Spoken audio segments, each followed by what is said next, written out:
Dun, dun, dun, dun, dun, dun. Okay, stop before I get copyright. Hi, after taking a hiatus, I decided to make a review on Zack Snyder's Snyder Cut of Justice League. As you can tell, I'm a pretty big fan of it. As you can tell, in 2017, the Justice League did came out, but it was under the Whedon Cut. It did have a very great Blu-ray cover of it though. As many as you can tell, this movie was a production mess. Zack Snyder recorded a bunch of footage and then had to leave due to family issues. I know people saying he's fired, but I believe more of the personal issues. After that, Joss Whedon took reins of it and basically changed up a lot. And what I mean by a lot is probably the whole 2017 Justice League film was probably 70% Whedon. The best looking parts of the film are obviously ones from the Snyder Cut. It was kind of critically panned, being one of the biggest box office bombs ever, putting the DCEU in a really awful track. After hearing much of speculation and much of the production mess, fans were all over the place demanding for the Snyder Cut. There was that embarrassing moment though when only 13 people showed up at Warner Brothers, and that was like, oh boy, that was kind of hard to watch. After much very unnecessary hate to Snyder and for some reason the ridiculous saying of there's no such thing as a Snyder Cut, the Snyder Cut was announced.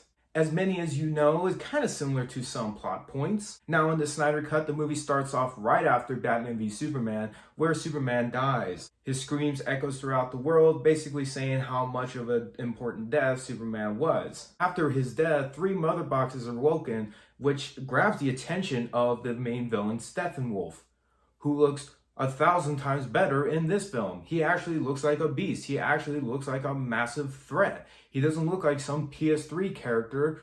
So in this awakening of his arrival on Earth and these mother boxes, it is time for the Justice League to unite and stop him. The Joss Whedon cut was a very rushed 2-hour-long mess, and that was very incohesive with awful CGI, some bad green screen effects, and weird awkward jokes, and characters were barely given any depth.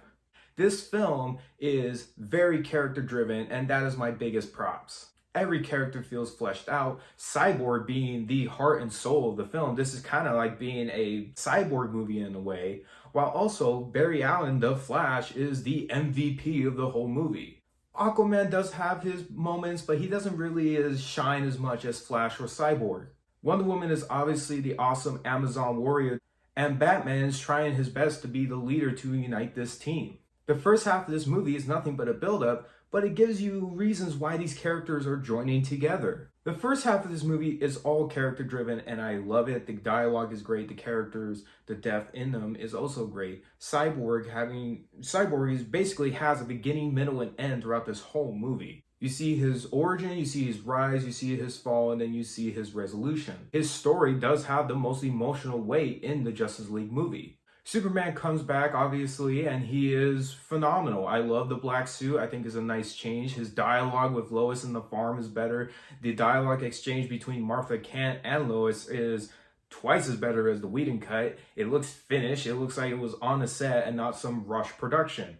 The flashback scene with all the old gods and the new gods was hella hype, and it extended more on the lore, and I did like how it showed everyone's moment to shine. Plus, you know what I noticed in this movie? Everyone is strong. I can't stand it. Everyone is ripped, buff, and just an absolute muscle beast. The added length time also added in some more context, how Steppenwolf was able to get to the mother boxes, while also giving Steppenwolf some emotional background. In some point of time, Steppenwolf betrays Darkseid, and Steppenwolf is kind of banished, so he feels he wants to prove his worth to Darkseid again because he wants to come back home.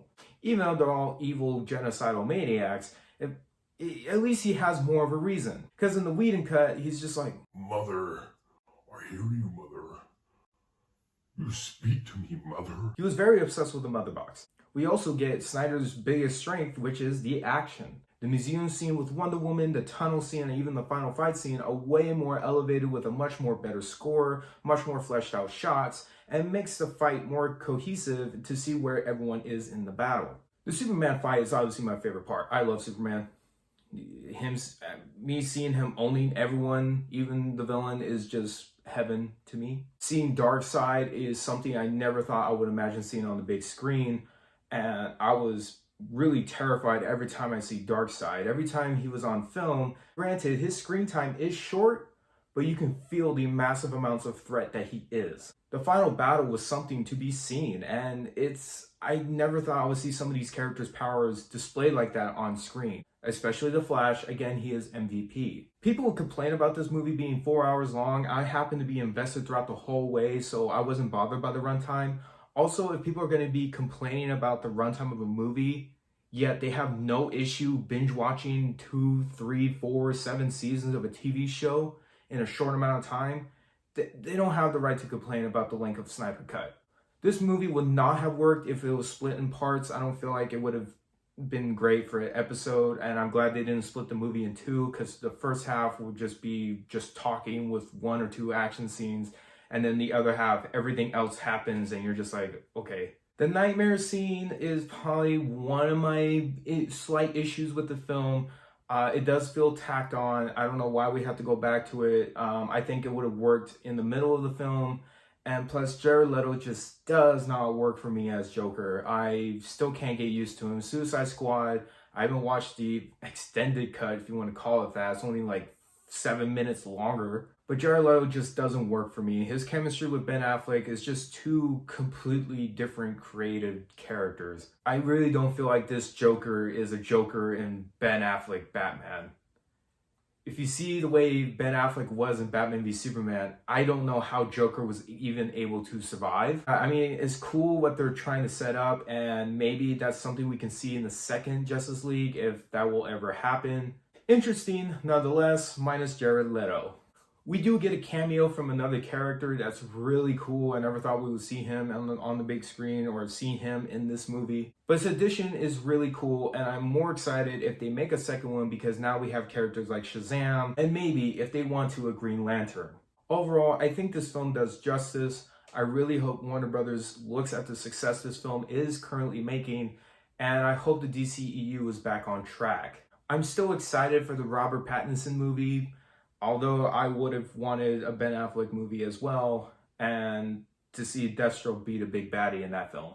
Before I end this review, I have to say the amount of hate that Zack Snyder got is kind of ridiculous. I get he made superhero films that are quite divisive, but just seeing these people just lashing out on him, just calling him a hack, calling him names, and it's just like, dude, you're really just trying to personally attack this person over a movie. You can criticize their work.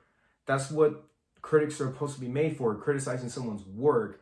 But if you're going to go out and just lash out on the person and try to hit them on a personal level, to me, your credibility as a critic should go down really low. For example, Rob Zombie's Halloween 2 is one of my least favorite films of all time, but I don't hate the man. He is very talented. He's able to make stuff that we will find challenging. I just don't like his work. I don't hate the person. I just don't like his work. Overall, this movie, the characters are great. The more in depth, I'm really glad that the more annoying characters that came off. Apparently Flash was really annoying in the Whedon Cut. Well, he is way less annoying in the Snyder Cut. The action scenes are phenomenal, very Snyder style. The score is great. I'm glad I'm able to mesmerize the score off this film with the amount of DC lore that makes this fanboy really happy. I personally love this film a lot. I think it's a great conclusion to Zack Snyder's trilogy, and I'm going to give it a big fat 10 out of 10. I just hope for the best for the next DCEU movies. That'll do it for this Angel cut of the review. You can go ahead and like, share, and subscribe